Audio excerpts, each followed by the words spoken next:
Jamal Murray lagi dan lagi menjadi mimpi buruk buat Los Angeles Lakers, menyudahi perlawanan Lakers 4-1. Denver Nuggets melaju ke semifinal dan akan berhadapan dengan Minnesota Timberwolves. Itu bakal seru banget. OKC Thunder menjadi tim kedua yang sweep. Boom! Berhasil melaju ke babak semifinal setelah mengalahkan New Orleans Pelicans 4-0. Boston Celtics tinggal selangkah lagi melaju ke babak semifinal setelah unggul dari Miami Heat 3-1. Kita juga akan prediksi total ada 5 games yang akan dimainkan hari Rabu dan Kamis besok. Kita gas!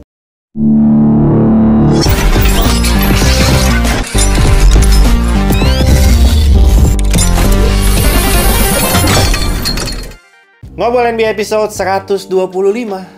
Sudah hari apa ini? Hari Selasa ya? Hari Selasa, besok libur.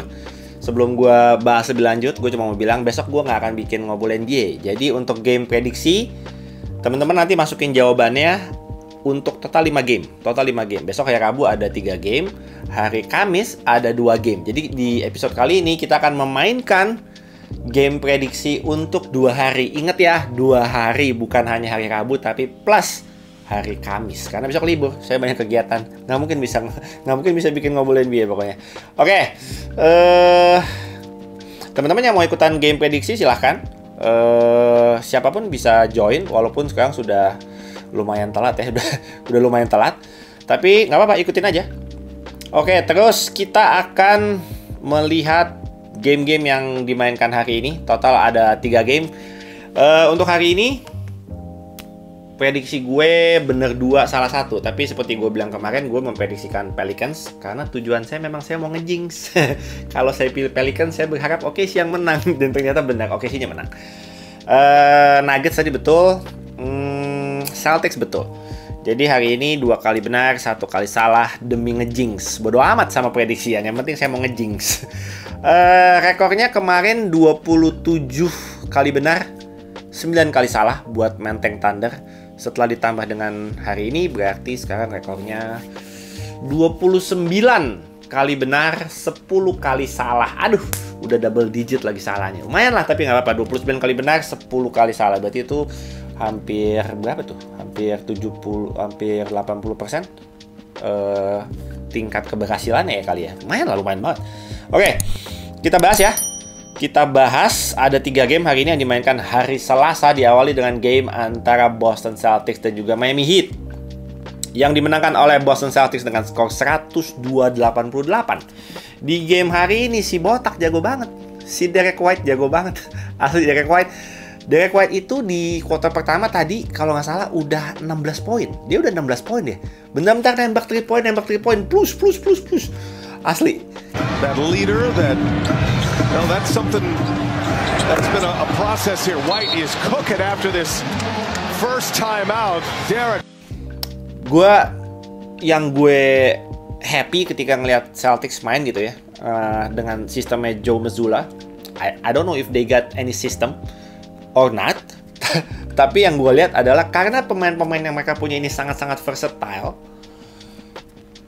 Setiap game itu bisa siapapun step up dan having a big night gitu. Kayak let's say nggak selalu melulu JT or JB gitu, tapi kadang bisa Kristaps Porzingis, kadang di game kayak tadi bisa Derek White gitu. Jadi gue rasa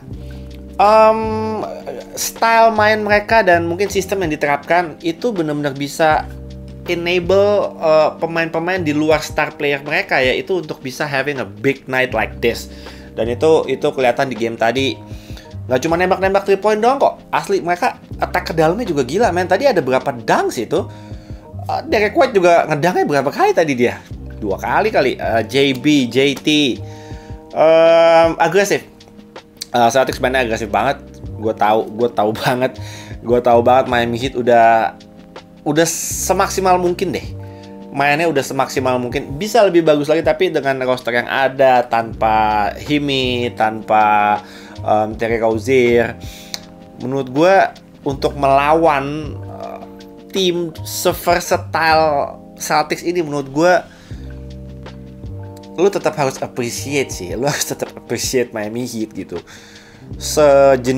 Sejeniusnya Coach Spo, menurut gue Ya kalau rosternya kayak begini ya memang harus diakui berat lah. Berat banget malah, berat banget.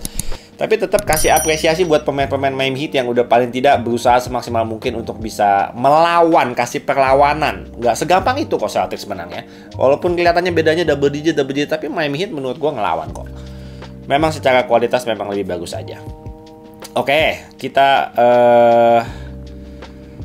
ke game selanjutnya. Ada OKC tadi. OKC lawan Pelicans. Again, gue cuma mau bilang gue sangat-sangat bangga dan gue mau kasih 2 jempol buat semua pemain-pemain OKC kesayangan saya. Nggak cuma Shea, nggak cuma J-Dub yang selalu konsisten, tapi untuk pemain-pemain lain kayak Josh Giddey. Gue selalu bilang Josh Giddey kalau mainnya bagus itu bonus banget buat OKC dan buat fans-fansnya.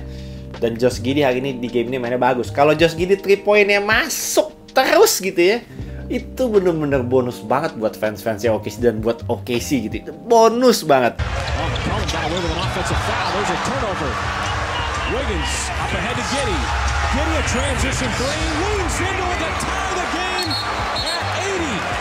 Gue nggak tahu deh Josh Giddey makan apa, dia lagi wangi dia kalau lagi wangi udah berkat banget ya buat kita deh. Selain itu gue mau kasih shout out banget buat Lu Dort. Karena dapat assignment-nya cukup berat untuk menjaga Brandon Ingram sepanjang series ini ya.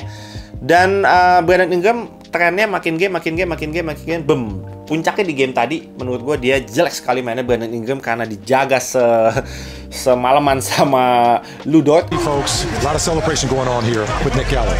Kita coba lihat ya, Brandon Ingram hari ini hanya 8 points, field goal-nya hanya masuk 2 dari 14 kali percobaan. Jadi akurasinya hanya berapa tuh? 14% ya. 1/7 berarti iya 14%. Untuk seorang Brandon Ingram hanya bisa masukin 2 kali. 3 poinnya nggak ada yang masuk sama sekali, free throw-nya 4 dari 6. Brandon Ingram ditahan hanya bisa 8 poin, dijaga sama Lu Dort. Itu Dr. Chamberlain, gokil. Chat mainnya di series ini bagus banget. Seneng banget gue ngeliat progresnya Chat, at least di playoff series pertamanya dia. Menurut gue dia kontribusinya sudah di atas ekspektasi gue sih, dan gue yakin banyak fans lainnya juga happy banget ngeliat performance Chat sejauh ini, apalagi ngelawan babon kayak Jonas Valanciunas gitu, babon asli tuh orang. Off the bench menurut gue kontribusi pemain-pemain OKC juga paling tidak cukup lah sepanjang series ini. Alright, congratulations guys, good luck. Just can't say enough about the defense of Lu Dort.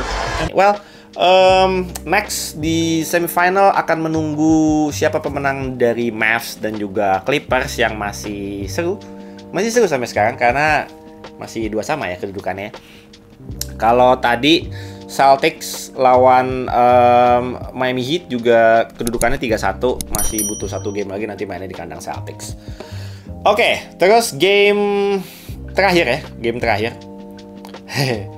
terakhir. Lakers lawan Nuggets.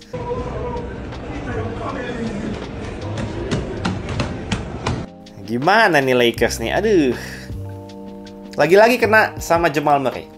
Kalau di game kedua kenanya itu buzzer beater. Kalau tadi game winner. Karena abis Jamal Murray tadi pull up J masuk tuh leading 2 108 106 ya kalau nggak salah. Lakers out of timeout, mereka nggak punya timeout. LeBron James inbound ke Taurean Prince, and then they got no chance. Jokic a screen, Murray to try to break the tie. No timeout by the Lakers, they gotta go.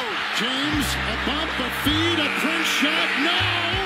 Zeros on the clock, the Nuggets advance! So, what's next for the Lakers, man? Nuggets yang menang, tapi berita semua berita di IG gue adalah tentang Lakers. Ada 3 berita yang selalu keluar di IG gue. Yang pertama adalah sepertinya LeBron James itu tadi adalah game terakhir dia mengenakan jersey Lakers. Itu rumor, bukan berita resmi, tapi rumor. Ada banyak tuh yang bilang tuh, sepertinya dengan kekalahan tadi kita tidak akan melihat lagi LeBron James dengan jersey Lakers. Gue baca itu cuma angin lewat doang. Yang kedua beritanya, sumbernya lumayan bisa dipercaya. Sepertinya Darvin Ham tidak akan nge-coach Lakers lagi. Itu 2 tuh.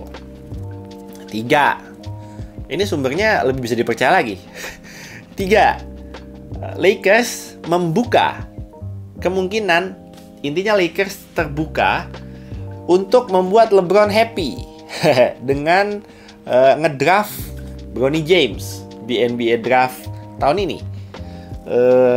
Asal LeBron happy, Lakers willing, bersedia, terbuka untuk ngedraft Bronny James. Gue baca itu si geleng-geleng, man. Ini udah keputusan yang asal LeBron happy ya. Bukan asal Lakers juara, asal LeBron happy kalau udah begitu. Tapi ya kita berbicara fakta lah. Duitnya Lakers nggak akan jauh-jauh dari LeBron. LeBron keluar dari Lakers, lu mau jualan pakai apa? Nggak bisa jualan juga.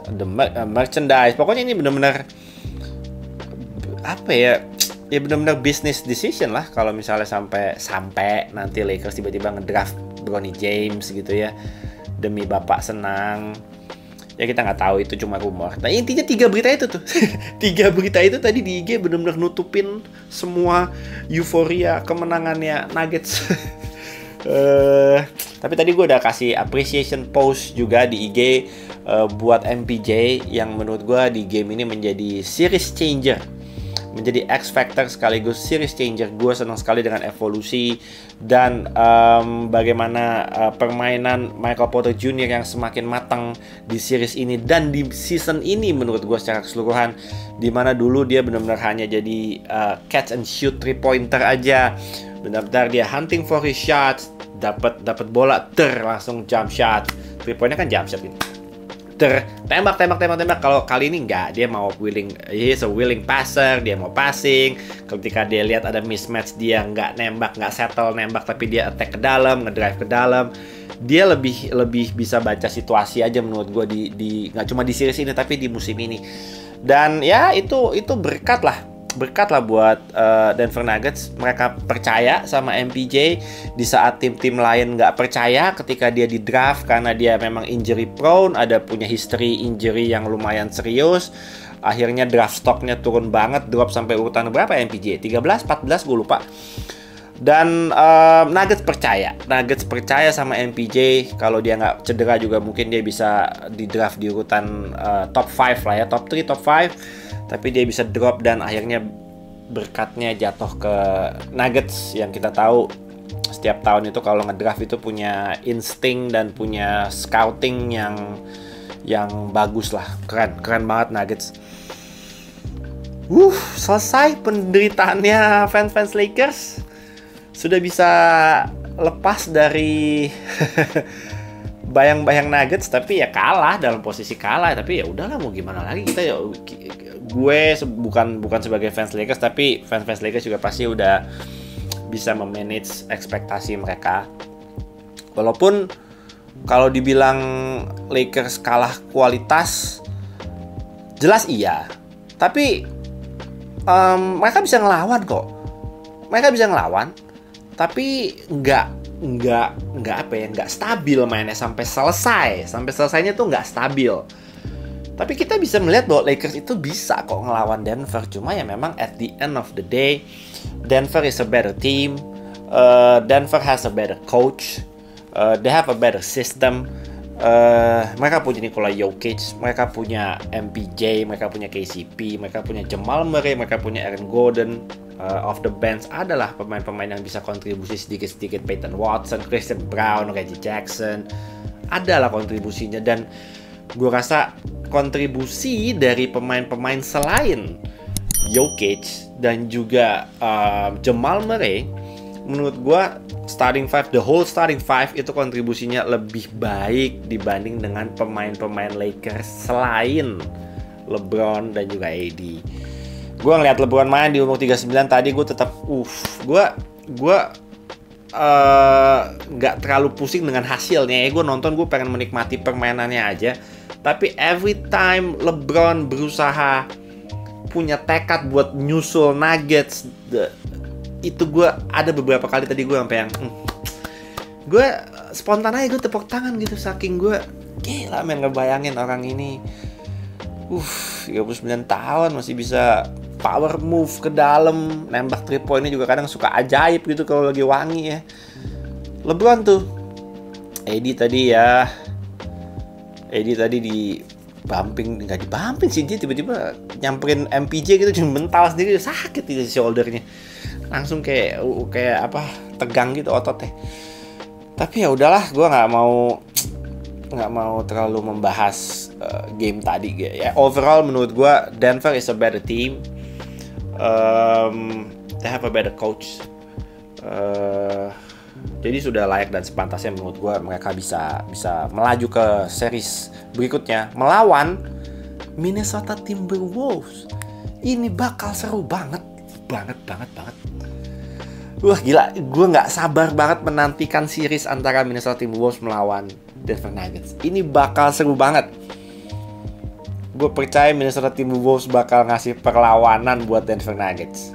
Tetap yang difavoritkan Denver Nuggets, tapi Minnesota Timberwolves is a different team dari musim lalu menurut gue. Bukan personilnya yang berbeda, tapi the mentality, the chemistry. Gue rasa mereka belajar dari banyak sekali kesalahan yang mereka lakukan di musim-musim sebelumnya, dan musim ini mereka harusnya secara chemistry, secara mental lebih siap. Kalau nanti di sweep, pokoknya mentalnya harus lebih siap. Kasih perlawanan semaksimal mungkin ke Denver. Gue tadi iseng di IG, gue buka polling tipis-tipis. Kalian pada jagoin siapa? Denver atau Minnesota Timberwolves?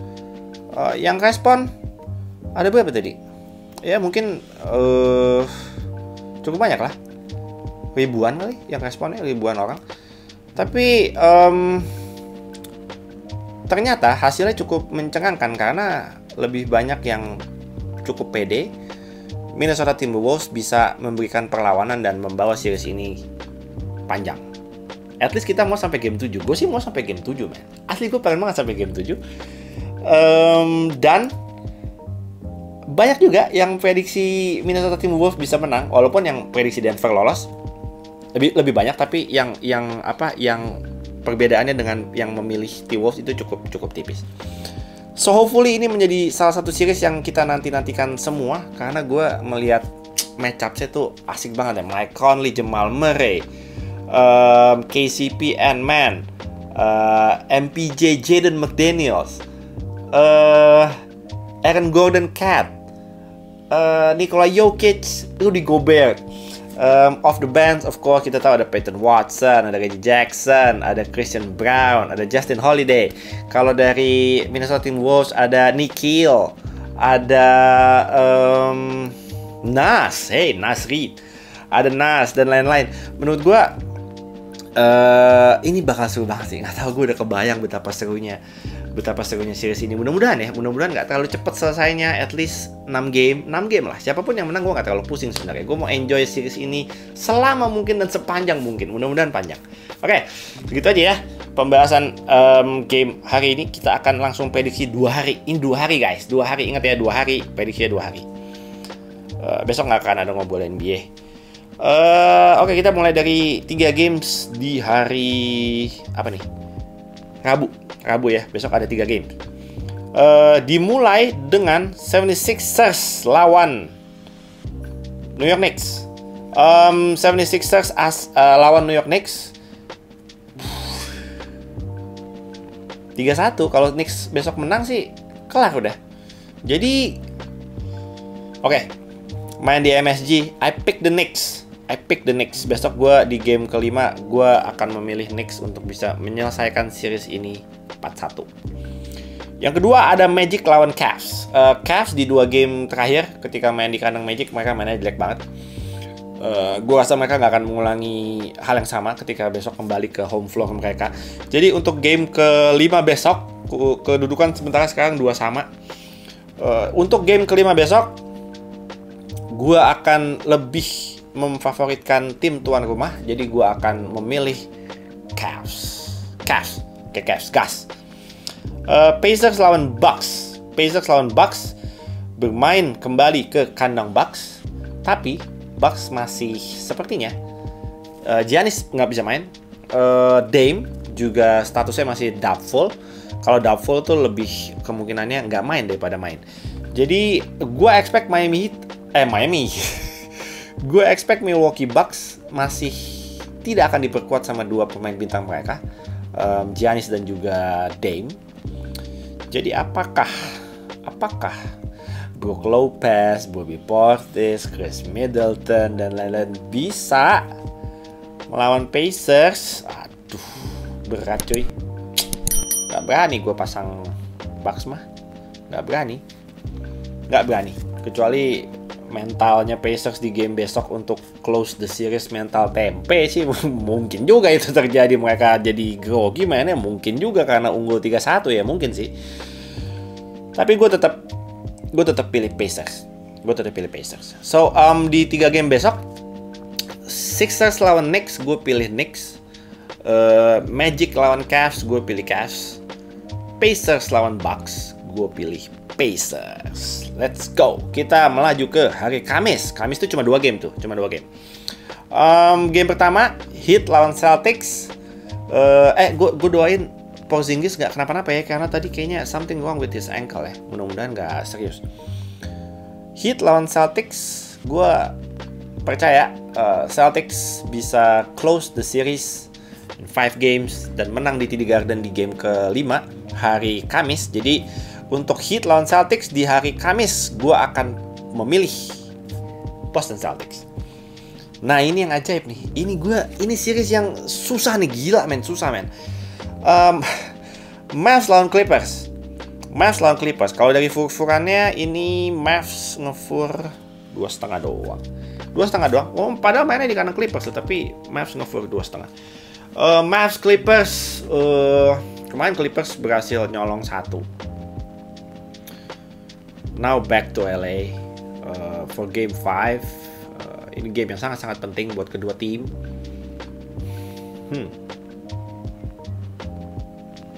Gue ambil kenapa otak gue nih dibisikinnya Mavs, please Mavs. Karena ini menentukan siapa yang akan jadi lawan OKC sebenarnya. Mavs bisa nggak ya? Mavs kali ya. Ini otakku kuat banget nih bisikan Mavs ini. Kuat banget nih. Oke, gak apa-apa. Gue ikutin bisikan-bisikan ini. I pick the Mavs. Kalau besok Mavs bisa menang sih gokil. Gue akan ambil, walaupun mainnya di Clippers, gue besok akan ambil the Dallas Mavericks untuk bisa ambil game ke-5. Gokil sih kalau benar sih. Oke, untuk di hari Kamis jadi hanya ada 2 game. Heat lawan Celtics, gue pilih Celtics. Mavs lawan Clippers, gue ambil Mavs. Wah, mudah-mudahan ya 5 game, mudah-mudahan tembus semua. Oke, segitu aja guys, episode 125. Yang mau ikutan prediksi jangan lupa ikutin template seperti komentar yang gue pin di comment section ya. Nanti udah gue pin, silahkan ikutin template itu dan jangan lupa masukin klasemen kalian. Yang mau cek klasemen, gue tipikal orang yang nggak suka ngecekin klasemen tiap hari. Jadi gue sampai hari ini gue nggak tahu ada di posisi berapa, dan saya nggak mau tahu sampai nanti final wilayah baru kita cek klasemen lah. Kalau sekarang belum. Yang mau cek klasemen, linknya akan gue taruh di baris pertama deskripsi video ini. Dan yang mau pre-book kaosnya Ant-Man, itu linknya gue taruh di baris kedua ya. Baris kedua itu ada link buat pre-book kaosnya Anthony Edwards di Tokopedia. Oke guys, segitu aja episode 125. Mudah-mudahan kita bisa ketemu lagi nanti di episode Ngobrol NBA selanjutnya hari Kamis. Ingat ya, besok kita libur. Besok saya libur dulu. Jadi hari ini prediksinya untuk 2 hari. Oke, 2 hari ya. Thank you guys for watching. I'll see you guys on the next episode. Have a great short holiday. I'm out.